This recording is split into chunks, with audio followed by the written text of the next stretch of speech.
Out of all the techniques in bass fishing, I believe that topwater may be the reason many anglers become truly addicted. Yeah, I mean, I could watch that again. Although, it's my video. Let's watch it again. But even though getting that exhilarating kind of topwater bite is possible with any topwater lure, if you're not throwing the right one at the right place at the right time, you're never gonna experience. So in this video, I'm gonna teach you everything you have to know about catching bass on topwater lures in many detailed sections, starting with my favorite topwater, the topwater frog. The who, what, when, where, and why, along with 3 mistakes anglers make when fishing a frog, and 1 weather condition that actually helps frog fishing. Next, we're gonna go over my second favorite topwater lure, the walking style bait, talking about both big and small topwater walking baits, and of course, the proper retrieve to catch fish on this lure. After that, I'm gonna sit down and go over the differences between the Plopper style and the Buzzbait because they are very similar, but they have far different use cases, and I'm even gonna show what both of them sound like on top of the water. Following that, we're gonna go over the OG lure, the Topwater Popper, going over the ins and outs on how to catch fish on this lure that's been around for a long time. And lastly, I'm gonna take you guys to the pond with me as we discuss a few niche topwater lures that I don't throw that often, but of course, if it's a topwater masterclass, they've gotta be mentioned. I don't care where you fish from, the bank or a big old fancy bass boat, this video is for you, and I hope that you learned something about topwater fishing. My name's Tyler, and let's get started. Now, are bass actually eating frogs most of the time that you throw a frog? Probably not. Most of the time I found that bass are actually eating bluegill when you are throwing a frog style lure. Strike King probably wouldn't be happy with me if I was calling this a frog, but it's a frog. It's a topwater, hollow-bellied frog. This is actually called the Strike King Greg Hackney Pad Perch. It is a walking style topwater frog lure. I'm just gonna call it a frog from here on out because that's what it is. When it comes to colors with frogs, I keep it super, super simple. I throw dark colors and bright colors. I don't really get, deep into the super realistic, paint schemes, or the bottom of the frog has like a, an arm of the frog.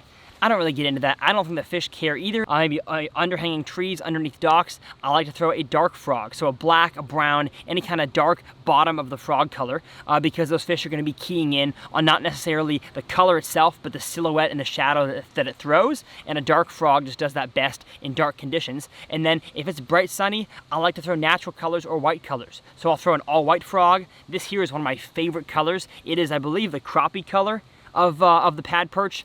Just an incredible color. I think it really mimics well what these fish are eating, these perch and these bluegill up around the pads. And that's really how simple I keep it with colors. I've seen many people throw a frog out there in the middle of the lake where there's no structure, no cover, nothing, and they expect to catch fish, and that is definitely not the case. A frog cannot be thrown on monofilament. It cannot be thrown on fluorocarbon. It has to be thrown on a braided line. Sure, no, you can't, you shouldn't. Stop that, don't do that. Throw your frog on braided line. The reasoning for that is because a hollow-bellied frog has 2 very thick wire hooks, and you're just gonna have a hard time setting the hook and getting those hooks into the fish's mouth with any kind of fluorocarbon or monofilament. Braided line is the way to go. I like 50-pound or 65-pound braided line. I like a 7'3" to a 7'6" heavy action rod. You'll see when I'm walking the dog or with the frog, the way that you make the frog kind of pop back and forth. You don't really need a soft tip or anything for that. Of course, with the reel, you want a high-speed gear ratio reel to be able to pick up slack fast, because when you set the hook on that fish, he's gonna take you into all sorts of grass, and you have to be able to reel fast and winch him out of that cover. It is not a game of fighting that fish and letting him play you. You are getting him out of his house, you're ripping him out, and you're getting him in your gosh dang boat. Now, there's a few different types of frogs, so let me get out my frog tackle box here real quick, and I'll show you guys kind of the multi-types of topwaters that I'm working with. So you have your standard size frog. It's about, 2.5, 3 inches on the body, and however long you want the tails to be. The Strike King are just as long as the lure itself. Then you have, of course, your popping frogs. This here is the Strike King popping perch. Popping frogs are great because they allow a more cupped mouth to kind of throw water as you can either pop them or still walk them side to side. You have, of course, the crazy types of topwater frogs. This is a spider. I don't know why I have that, but I do. And the last type of frog we have is called a buzz toad. Now, the cool thing about the different types of frogs is that they are used in different situations. The buzz toad, of course, cannot float. This is a soft plastic. It sinks However, very slowly, it still does sink, and so I use this more to search water, a big open expanse of kind of barely flooded vegetation. I love throwing a buzz toad. You know, a big open field of lily pads where the pads are not choked together, where they're kind of separated. That is where a buzz toad is really, really efficient. But once you find where those bass are sitting at, I like to switch to the hollow belly frog, because while you can't work it as fast, you can keep this lure in the strike zone by walking it back and forth a lot more effectively than you can the buzz toad. So as we had cloudy, windy conditions this morning in this video, you're gonna see me throw the buzz toad, and as soon as the wind started to calm down, the sun poked out, I really got into that vegetation, into that thick cover, and threw around the hollow belly. So where the heck do you throw a frog? I've told you guys about the gear you need, the colors of frogs, where bass are eating frogs per se, bluegill frogs, crappie, whatever. Where are you going to throw this lure? This lure excels around shallow vegetation. I'm talking the matted hydrilla, milfoil, coontail, the edge of reeds, flooded sticks, anything like that that is nasty and up shallow is where the frog is going to excel, and it is definitely a shallow water technique, not a deep water technique. So if you're trying to throw a frog in open water, probably gonna be wasting your time. The frog is especially crucial to know when to call it quits on a cast and make a new cast, and if you made a bad cast the first time, to make a recast and get your frog in the right position to catch a fish. So now that we've talked about positioning, colors, gear, let's hop on the front deck, show you guys exactly what I'm doing with this frog, and of course, catch some more fish. So now that we've talked about kind of the areas in which you throw a frog that are most effective, the gear you need to effectively catch fish on it, let's talk about how to walk the dog. And so I'm gonna make a cast out there. I'm gonna reel in my slack so the line is totally tight. I'm going to palm the reel completely. It's the way that I hold most of my reels, with the trigger of the bait casting rod in between my ring finger on my left hand and my pinky finger. I'm going to palm it with the my pointer finger on the rod like this, and I'm going to go, instead of like reeling it up and down like this, I'm gonna turn it over so it's kind of like at a, I don't know, 5 o'clock or 4 o'clock per se, and you're gonna just go twitch, twitch, twitch, twitch, twitch, with using your finger or your kind of your wrist as the propulsion method of which you twitch your rod tip. So just like you're fishing a jerkbait or a weightless fluke, exact same motion, just a lot more snappy.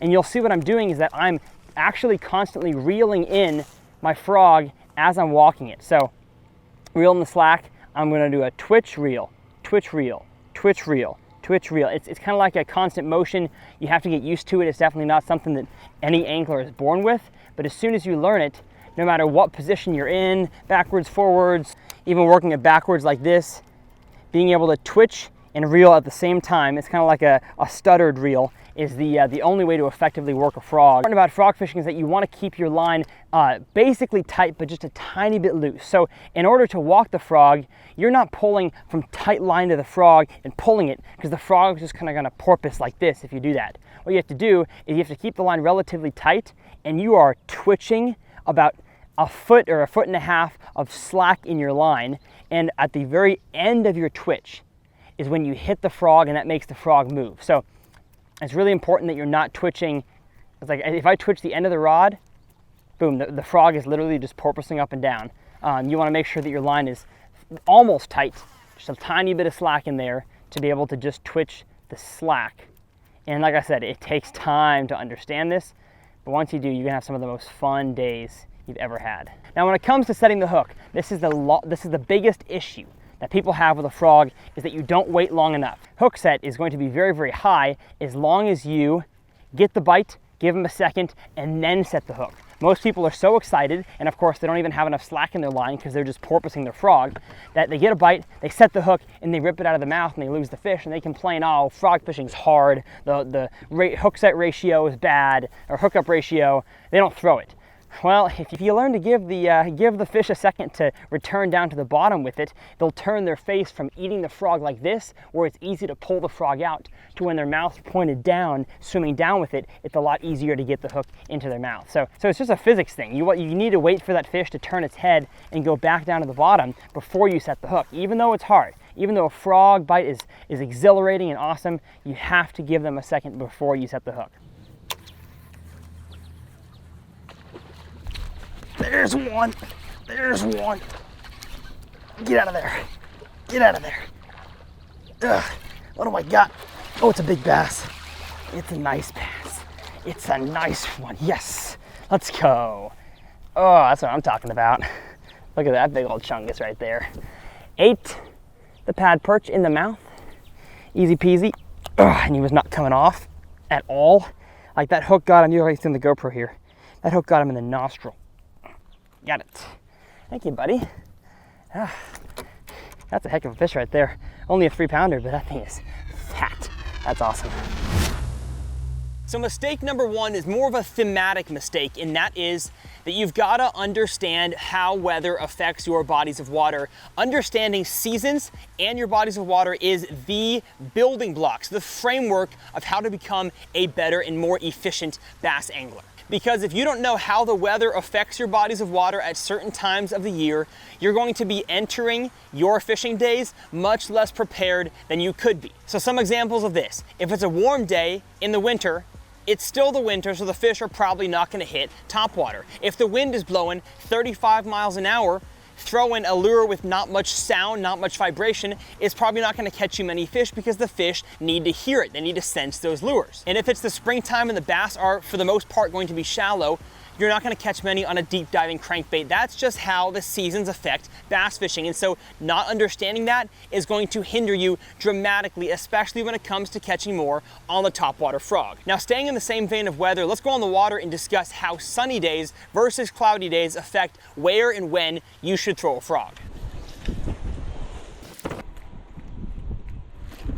Oh, there's one. Yes, yes, come on. Not a nice fish. Not the prettiest of hook sets. It is that time of the year, folks. Pop and perch gets it done. Now, I don't know if y'all could see it from that first fish catch, but that fish came in open water, and that was actually the second bite that I've gotten today in open water. And the reason why I'm not targeting my frog here around this shallow grass is because we have really cloudy conditions.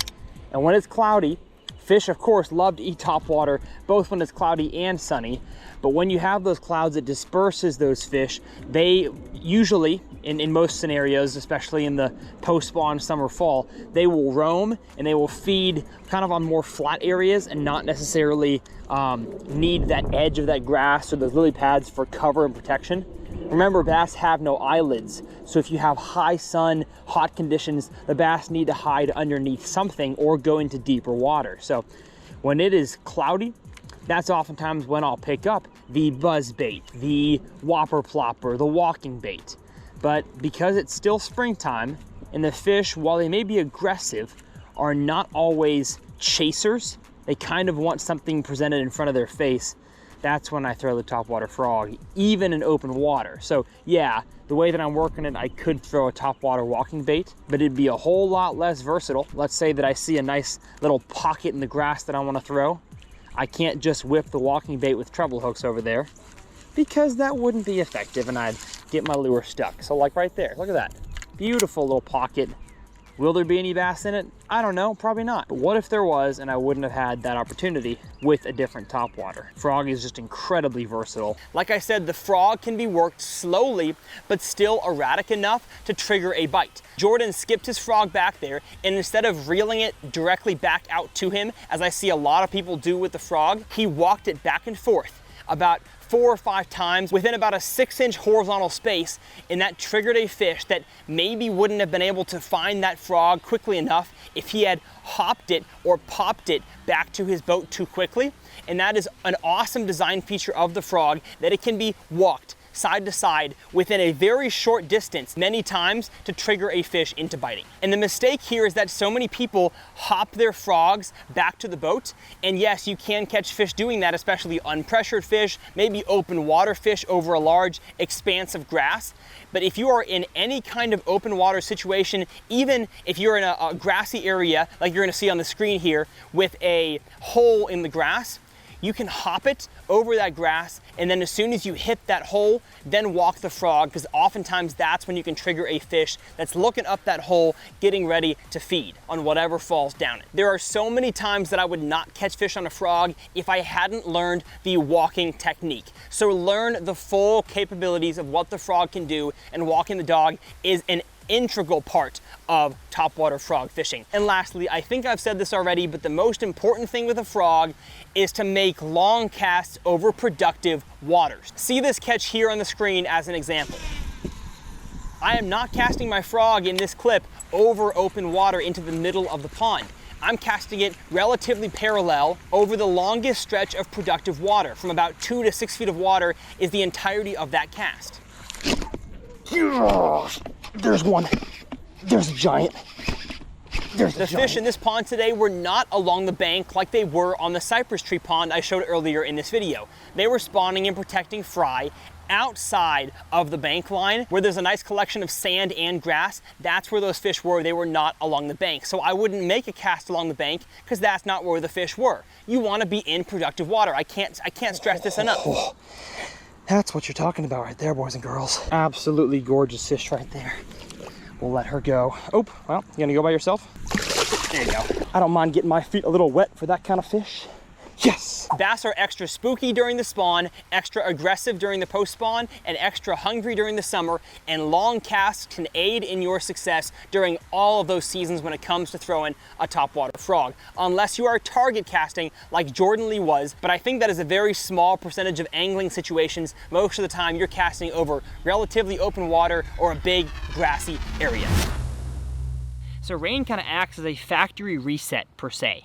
So you have, of course, fish bite really well when the rain is coming. When it's like prefrontal, they bite really well. Then when it's raining, most of the time you can't really fish all that well because it's pouring down rain. But then after the rain, something cool happens. And of course, if you have a ton of rain, it'll flush a ton of dirty new water into your ecosystem that can actually harm bass fishing. So I'm not talking about like you know, biblical style floods here. I'm talking about just a standard rainstorm, lasts 10 minutes to 30 minutes, that kind of thing. It can actually serve as a reset. So let's say you weren't catching fish near the bank or you weren't catching fish at all that day. You get a rain, all of a sudden it washes all sorts of bugs into the water, all sorts of new nutrients, and kind of the ecosystem restarts itself. And so you have the bluegills that move shallow, all the plankton move shallow, and of course the bass move shallow as well. Now, not all of them. Some are still gonna stay deep, especially in the summertime. But when it comes to rain, I love to throw a topwater frog after it rains. But I just wanted to sit down real quick and tell you guys that rain does not have to ruin your day. Of course, if you didn't bring any rain jackets or rain gear, and you might get rained out because you get cold. But when it comes to rain, I love fishing topwaters just after a rain. I found that smallmouth love eating a popper right after the rain, and largemouth love eating a popping frog. Now, the reason why I chose a popping frog over a normal frog is because we have some more open areas here, and so I want to be able to really get the fish's attention over deeper grass, and I think a popping frog does a better job of that. So without further ado, let's hop into a few fish catches to show y'all exactly what I'm talking about. I'll show you guys how I'm working the frog, and of course, show you that big old monster largemouth, my biggest northern largemouth to date. Go on him. Holy cow. Holy cow, it's a big one. Holy smokes. Holy smokes. Holy cow. My gosh, it's a big New York largemouth. Holy cow. Whoa. I literally watched him eat it. I saw the frog was still outside of his mouth. I gave it like one more second as he swam with it. I saw it disappear, and I set the hook, and look where it's at now. Oh, look at that thing. He's got it so deep he's bleeding. I'm gonna, gosh. Oh yeah, this guy's going the live well. That's gotta be like a 5-pounder. That's big. I watched him eat it right there. Kind of nibbled on the back of it. Wasn't even a huge blow up. And I went down to set the hook, and I saw the frog was still outside of his mouth. Then all of a sudden I saw the frog disappear. And at that point I knew I was good to set the hook. If I had gotten excited and set the hook earlier, I would have missed that opportunity. Gosh. Oh no! Dang it. That was an insane bite. That was cool, man. He came out of the pads to eat that thing. Or out of the pondweed. Man, I didn't give him long enough. I should have let him go down on the mat with it. That was awesome.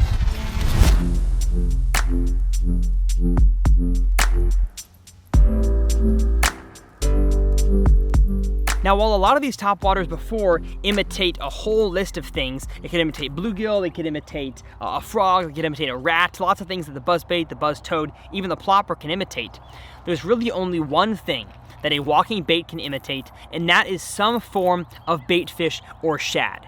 And for that reason, I'm almost exclusively throwing this thing where bait fish and shad are present. Now that can be in a lot of different places, but in my experience, bait fish and shad are most often present around deeper water and around rocks. I have found situations where bait fish are in grass and are around wood, but most of the time for me, those bait fish, at least in Texas, are going to be around rocky banks, especially your big points, your big bluffs. That is where I throw the walking topwater. Now the great thing about this is that it can be both a subtle topwater and a super loud topwater. You can move it really fast and really slow. There's really no rules with this topwater. In the buzzbait, you gotta keep your handle moving. Even with the topwater plopper, in order to get that thing rotating and plopping, you have to reel at a certain speed. With the topwater walking bait, you can pause it for as long as you want, and that thing will be ready to go right then. So you can walk it this way, let it sit there. Walk it this way, and let it sit there. I mean, it's a super versatile lure to do whatever you want with. And especially when those fish are out schooling, when you see fish exploding on stuff on the top, the best thing you can do when you see a fish schooling on a school of bait fish or a bluegill, whatever, fish are active on the top, is to throw a topwater walking bait. It just triggers those fish, and especially if their minds are still triggered, still in a feeding and aggressive mood, there's almost no better way to catch them than on a topwater walking bait. But as you can see, this one also has treble hooks on it, so I'm not going to throw it around shallow wood. I'm not going to throw it around vegetation. I'm not going to throw it around lily pads. It is, like I said, most often for me, a open water topwater. Out of all the topwater lures out there, the one that has the potential to bring fish out of deep water and have them hit a topwater lure is going to be the topwater walking bait. That's just the truth of the matter. Now, really the only way to retrieve this lure is by reeling in your slack and popping your rod tip down, and that makes the bait go left, right, left, right. And every time I go down with my rod tip, I'm reeling in all the slack that I pulled from the tip of the rod. And so because the action is fully dependent on you as the angler, the rod really has nothing to do with it. So you can throw a walking bait on many rods. You just have to understand if the tip here is a little bit stronger than a medium or a medium light, you can't just jerk it like this really hard because it's gonna pull the topwater too much. So you've gotta learn, just like the topwater frog, the finesse movements of the twitching of the rod to get that lure to go perfectly side to side. And as this is the first topwater that has treble hooks on our list, there's going to be a few more. You have to compensate your hook set because you're using such a heavy power rod and the 50-pound braided line. This bait here has 3 treble hooks. You don't need a hook set. And especially if the fish comes up and thrashes at it, oftentimes they're gonna hook themselves. So all you've got to do is give them a little bit of a lean, keep up the pressure, and you're gonna land the vast majority of fish you get to bite the topwater walking bait. Gosh, jeepers, jeepers, big one, holy cow. Holy smokes. On the walking topwater, baby. As you can tell, I didn't really set the hook that hard. Just kind of leaned into him. Oh my gosh. What a big one. What a stinking big one. Oh, we got so many fish with him too. There's so many fish down there. How do I grab him? Yes, sir. Woo-hoo-hoo. Had to do the old-fashioned gill plate. But that right there is a beautiful fish on the walking topwater with our 7.3 medium heavy. Thank you, buddy, for playing along. Mr. 3.5 pounder, Mr. Chunk Monkey. And speaking of chunking, let's chunk another one out there, baby. This one here is made by Strike King, and it is the Mega Dog. This here is the regular size Strike King Sexy Dog walking bait, and this is the Mega Dog. As you can tell, it's quite a bit more mega. And so because of that, I'm gonna throw it on my big bait rod that I usually throw these kind of baits on. To my 7'11" heavy rod with 65-pound braid and a giant bait casting reel, so I can absolutely launch this thing. Because like I said, I have a secret I want to share with you guys about this specific bait, and it includes long casts. So now that we've got our giant topwater rigged to our giant rod and reel, let's see how this thing looks in the water. Oh yeah, I like that. As long as you get the cadence right, that thing walks back and forth by a foot to 2 feet. I think the farther away the Mega Dog is from the boat, the easier it actually walks side to side, and the farther. Work, work, splash. Okay, enough talking about what this bait is, what it looks like. Let's go on the water and see if we can catch some giant, aggressive, largemouth bass on this thing. I'm pumped. So first official cast with this thing. Oh my gosh. I literally cast almost all the way to my backing line. That's like 50 yards. Come on, fish. Come, brother bass. Eat my topwater. Oh, holy smokes. You scared me. Oh my gracious. That was absolutely, that was insane. Oh my gosh, what a bite. He listened to me. You listened. Get in here, you butterball. Oh my gosh, look at that. I hooked him on the belly. But thank you, Mr. 3-pound bass. Absolute chunk. That right there is a specimen for eating the mega dog. So now that we've shown you guys what this bait looks like in the water, and of course the fact that it catches bass, I want to share with you the secret to the big topwater. And I'm not just going to say the big topwater walking bait, I'm going to say the whole big topwater category as a whole. Big topwater poppers, big ploppers, and of course big walking baits. And you know what? We could even lump together the big frogs, like the Spro bronzeye, the huge size, that can be lumped into this category as well. What is so special about big topwaters? Well, I think the answer to why this thing is so special comes in two parts. The first being the fact that a big bait, of course the adage goes big baits catch big fish, they actually can catch small fish. We didn't catch any really small ones today, but if you see someone throw in a topwater this size, you think the only bass that can eat this thing is like a 5, 6, 10-pound bass. That is not true. You can easily catch 1 to 2-pound bass, your good average quality bass, on a giant topwater. The thing that I think this does is gives you the opportunity to draw in more fish and bigger fish. So not only can you catch small fish on a big topwater, you can also draw in more big ones, and that's what makes this bait so incredibly special. Now, the second part of the secret of the big topwaters is the fact that they have what's called drawing power. Just like the big swim bait that I cut off this rod to replace it with a topwater, big lures, when they splash, when they're worked back to the bank or back to your boat or kayak, they have drawing power. Fish in really any relatively clear water clarity can see and sense a big thing in their presence, and if they're not going to eat it, they at least have to come check it out. And the only way you're going to catch a fish is if it's in the area looking at your lure. And so in my experience, I don't care if you're on the bank or you're in a bass boat like I am, if you've got relatively clear water and you've got some kind of structure, wood on the bottom, sticks, brush piles, a grass edge, and especially if you have a mixture of any of them, you got a mixture of brush and grass, a mixture of grass and rocks, a mixture of rocks and brush. If you have that down there, within I'd say 15 feet of water, you can and should throw a big topwater bait. Big topwaters, and really topwaters in general, are not just for shallow water. You look behind me right now and you see some riprap rocks, you see a dock, you see some shallow grass lines, and of course, a topwater is a great choice to go down the bank, just burn up some water. Maybe if you're walking the bank, do an entire fast loop around your pond. Topwater is great for that. But if you want to make casts a little bit deeper, and like I said, if you have any kind of water clearer than like 2 to 3 foot visibility, even in 12 to 15 feet of water, fish can come up and will, especially when no one else is throwing a big topwater like this. That's what made our day so special. I was catching most of the fish today in like 8 to 15 feet of water, which normally, at least in my mind, I wouldn't think a topwater is good for that, but hardly anybody does it. And that's one thing I love to do on my channel, is to teach you guys things that maybe nobody else quite knows. And so the secret to the big topwater is that it has drawing power, it can pull fish out of deep water, and it's not just for giant bass. You can still have a fun day of catching just average sized bass on a big topwater, but you truly do increase your chances of catching a giant fish by throwing the big topwater.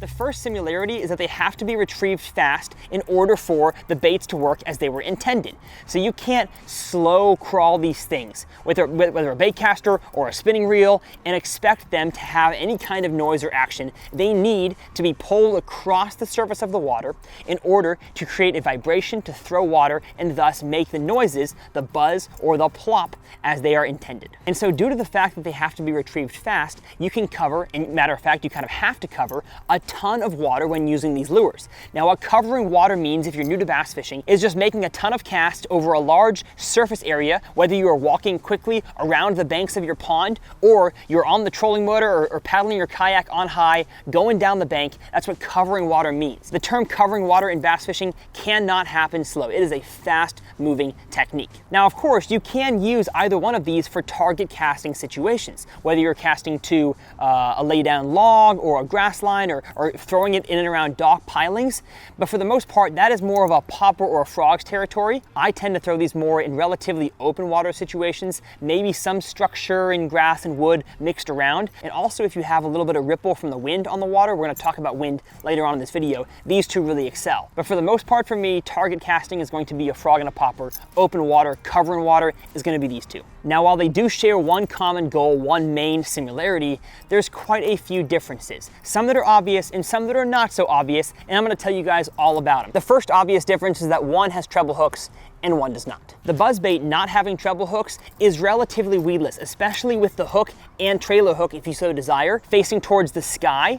If you were to pull your Buzzbait over basically any cover, grass, lily pads, wood, really anything shallow, a Buzzbait comes over that very well because it's relatively weedless. Most Buzzbaits do not have a weed guard over the hook, but you really don't need it because you're retrieving it so fast that unless the Buzzbait turns sideways, that is the only time that a Buzzbait can really stick itself into shallow cover. And on the flip side, the one that is basically like anti-weedless is going to be the Patroller, the Plopper style lure. With this thing having big old treble hooks, these are triple grip trebles, they collect everything. I'm talking about little blades of grass, and especially hydrilla and milfoil, lily pads, wood for sure. The Plopper style is not a weedless lure, and so if you are trying to throw it around cover, unless that cover is multiple inches at least under the water, I would not recommend it. The second obvious difference between these two is that one is a wired bait, similar to a spinnerbait, and the other one is a hard plastic, similar to a crankbait. Now, I'm gonna be honest, I can't really think of any disadvantages of the Plopper style, this Patroller here, being a hard plastic bait. It casts really well, it hooks up to fish pretty well, but I can think of one disadvantage of the Buzzbait being a wired bait, and especially the size wired bait this is. If you add a trailer hook on there, if you decide to throw a Buzzbait without a trailer, this thing does not have good casting distance. If you are a newer bait caster user or just don't have a whole lot of casting strength yet, a Buzzbait might be a hard one to use to its fullest potential because, like I said, you want to be making extra long casts with this thing to cover as much water as quickly as you can to elicit that strike. And so if you can't cast it very far, you might as well just throw a different lure. But with this one being a hard plastic bait and this one being a wire bait, that leads us to the obvious difference number 3, and that is that this one floats and this one sinks. That means that the way that you start your retrieve with both of these lures is very different. With the Plopper style, you can cast it out there and you can just let it sit there because guess what? It's not gonna sink. You can start your retrieve as slowly as you want to. You can start your retrieve as fast as you want to. You ain't even gotta start your retrieve at all for 20 seconds. The Buzzbait, on the other hand, as soon as it hits the water, it starts to sink. And so you've gotta begin your retrieve the second it hits the water or as soon as you possibly can. Sometimes I'm even beginning my retrieve on the Buzzbait before it hits the water. I'm engaging my reel a split second before that Buzzbait has hit the water, especially on a lower angled kind of roll cast where you keep the Buzzbait no more than like 3 feet, 5 feet off the water. You can slow the bait down with your thumb, and then as soon as it hits the water, my hands have already switched with the reel in my hand and I'm starting my retrieve because trust me, I see this all the time by guys fishing on the bank, is they cast their Buzzbait out there, they watch it, it hits the water and they're like, oh, I might as well begin now. They start their retrieve and it takes them like 10 cranks to get this thing up on the top of the water where it should be because it's sunk down in the column. And so again, if you are not very comfortable with using a bait caster or even a spinning rod, switching your hands mid-cast, stopping that lure at a certain time period and beginning your retrieve right away, you're gonna lose potential fish because your bait is not in the strike zone for as long as it could be. And trust me, you do not wanna be retrieving your Buzzbait under the water. It doesn't look like a spinnerbait. It looks like if a spinnerbait was a wet raccoon. It looks horrible. Now here are 3 not so obvious differences. The first being the sound. If you're to look at both of these lures in the store before you've ever thrown them on the lake, you might not know what the different sound they make is. And I say not so obvious because most anglers haven't thrown both of these side by side on the same day, and so you might not be able to remember what they sound like. But a Buzzbait makes a very high-pitched, whiny, metallic sound and throws a ton of water. It sounds like this. Or in the water, the Plopper style bait makes a completely different noise. It makes, well, a plop, kind of like plop, plop, plop, plop, plop, plop, plop, which in the air sounds like this, but in the water. But which one of these 2 lures has a sound that is most preferred by bass? Both of them, they're both great. Most buzzbaits as a whole are more louder than most plopper style lures, especially at high speeds. And so if you're dealing with dirtier water, if you're dealing with windy conditions with some ripple, even some rolling waves on the water, and you still want to throw topwater, the buzzbait's the one for you, and we're going to talk about that here in a second. Now the second not so obvious difference is that they have a different presence in the water, and that makes a huge difference. As you can tell by these two baits right here, by looking at the size of these two lures, you can literally see that the plopper body is the same size as just the back end of the buzzbait, not including the top portion. And so when you're swimming these two across the top of the water, the buzzbait is going to push not only a lot more water because of its bigger sized blade, it's also going to push more water in a V shape, as well as deeper, because a buzzbait sits deeper in the water than a lure like the patroller does. The patroller sits in the water kind of like this. If this is the water level here, only the tiniest back end is in the water. A buzzbait, the only thing keeping it on the top of the surface is this blade. And so you have this entire bottom section here that is underneath the water. The presence of this lure, the size of it, just pushes more water, and especially in dirty, shallow water, will attract more fish to come bite this thing and help them find it, which is very key in dirty water, much better than the patroller will. Now the third not so obvious difference is going to be the price point. Most buzzbaits are relatively cheap. I think this buzzbait is maybe $7, could be wrong. As always, I have my tackle linked in the video description for you all to check out. So this one, about $7 I think. The patroller here is I think $14.99. And you might think, Tyler, that's awful steep for a lure. Well, I'm going to tell you something. These lures right here don't fall apart. The components that makes up a plopper style lure, basically on all the brands out there, the reason why they're so expensive is because they are high quality lures. I have never once, in all three brands of ploppers I've tried, the River to Sea, the Berkeley Chapo, and the Mach Baits Patroller, I've never had any of them fall apart. As a matter of fact, the only maintenance I've ever had to do on these things is just switch out the treble hooks if they get too, blunt, or if they get rusty. But the buzzbait, on the other hand, will fall apart over time. Whether the skirt gets torn by natural use, by a whole bunch of big bass, which in that case, you've got a bunch of success, you can go buy yourself another buzzbait. I've had buzzbaits break before after enough usage. Baits like the patroller, the plopper styles, I just have never had them break. So is $14.99 a lot for a topwater lure? Depending who you ask, I think most would say yes, but in my opinion, it's worth it because you have a whole lot of fish catches coming on this thing for many, many years. So by this point in the video, you have seen all the similarities, the differences, the facts, the pros, cons of each one of these. Which one is right for you? I think for most anglers, the winner is going to be the plopper style bait, and let me tell you why. Most anglers, regardless of where they are bass fishing, from the bank or from the boat, are fishing around relatively open water. So it's not usually a whole lot of heavy cover, not a bunch of lay down logs or stumps. And if you can, I say this all the time, all year round, in a ton of different instructional videos, if you can get away with throwing a treble hooked lure, whether it is a swim bait with a treble hook on the bottom like a mag draft, or a crankbait over a swim bait, do that, because your hookup ratio will be better on a treble hooked bait. You got 6 of these dang hooks. This one, you've got 1, and if you got a treble hook, maybe 2. And another reason why the plopper wins over the buzzbait for most anglers is because you can work it a little bit slower. Because it floats, the rate that you have to retrieve that bait in order to get the tail plopping and making that noise is a little bit slower than a buzzbait. Buzzbait sinks, you gotta keep it moving. You can stop and go this bait, you can even kind of like bloop, bloop, bloop like a popper would. I've caught fish doing that, especially really finicky topwater bass that maybe have seen a ton of ploppers going the same speed, the same direction. You change it up a little bit, you can catch the fish that people have missed. On a buzzbait, you don't really have a choice. It's either speed 7 or speed 11. But, and this is a huge but, if you have any kind of really windy conditions and your water is anything but crystal clear, a buzzbait is going to be the bait of choice. In those conditions, the fish will be able to find your buzzbait a lot easier than they would a topwater plopper. The buzzbait just makes more noise, throws more water, and has an easier time at getting that blade turning in waves and wind than the plopper does.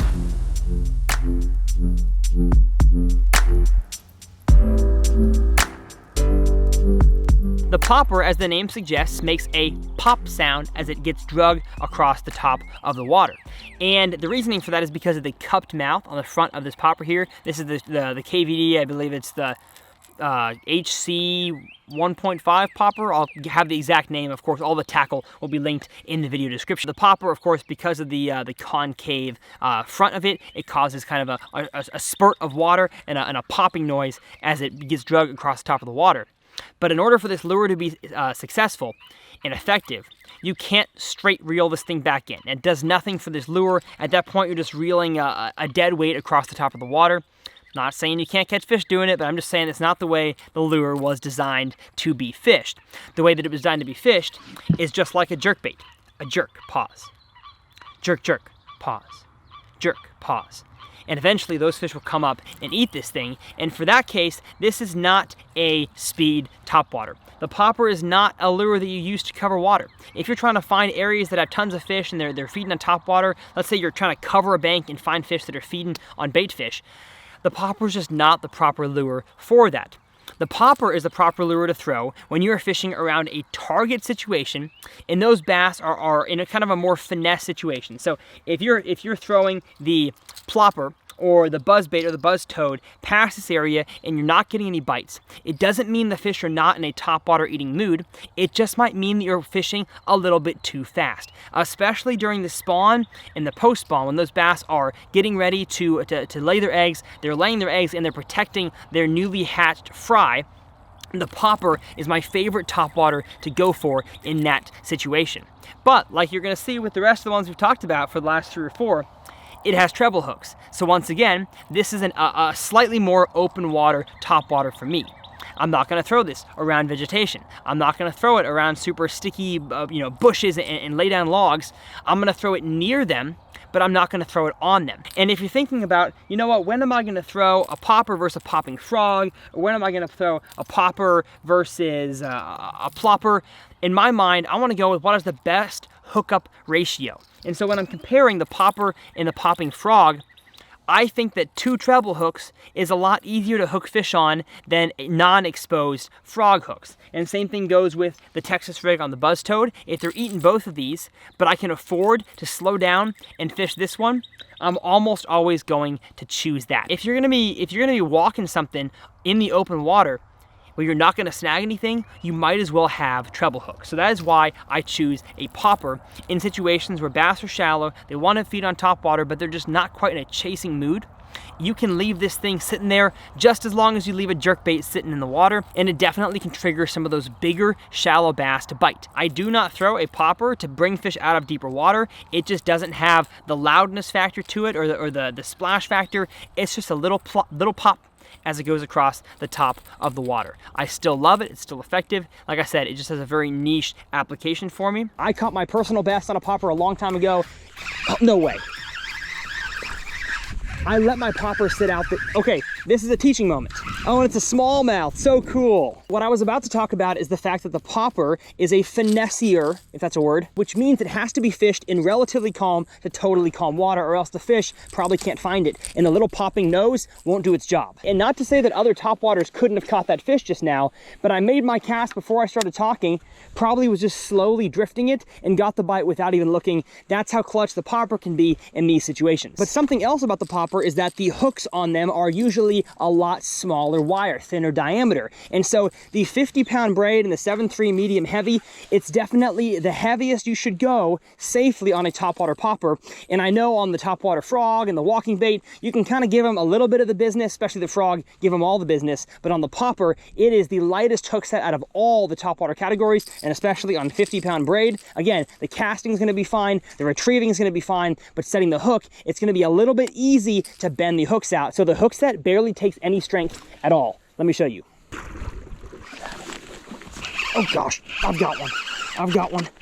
Oh yes, you almost can't even like worry about your retrieve at all. Yellow, what a nice one. What a nice popper bass, yes sir. Beautiful green largemouth. And again, that bite came when I was almost not even retrieving it at all. Sorry about the bad lighting, but a beautiful, beautiful northern fish. I love this, but the best retrieve on a popper is just a simple pop, pop, pop, varying your speed to find out how fast the bass on your body of water want it. That should be a fish.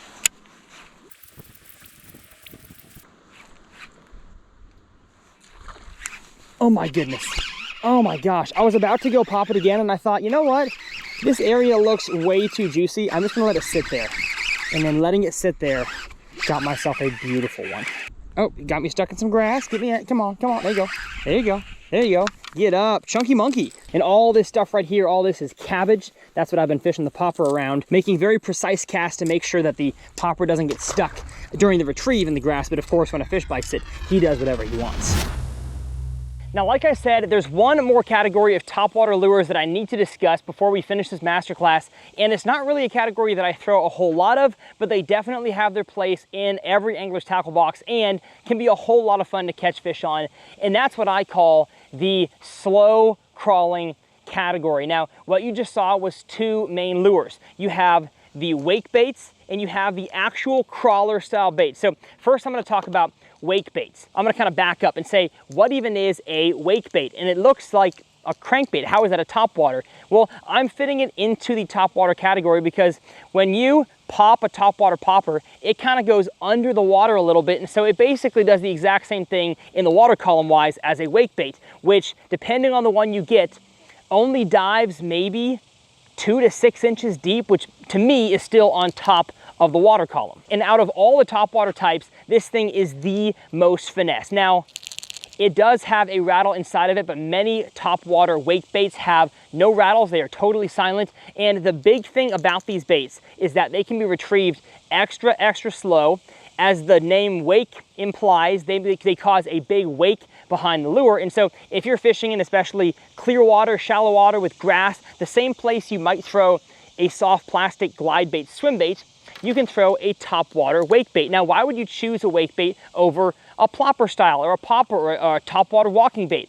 Because it is so much more finessey. And now that I think about it, I would actually argue this thing imitates a dying bait fish a whole lot more than most of the lures that we've talked about in this topwater masterclass. There's a plopper. I mean, no bait fish is going plop, plop, plop, plop, plop. That's just to create a reaction strike.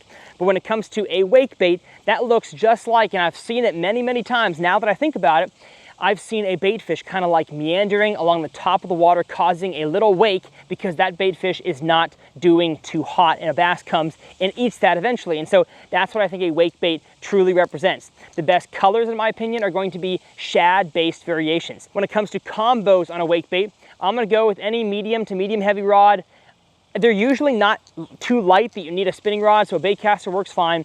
And just like every other treble hooked topwater, you can get away with throwing a monofilament line, not a fluorocarbon, because that sinks and that makes your wake bait into a crankbait. You want a monofilament line that floats. Now, you're not going to get as good of casting distance as you would with braided line, but especially with a wake bait, that fish can eat it and go immediately the other direction. So having a little bit of give in your line can actually help with getting a hook into those bass.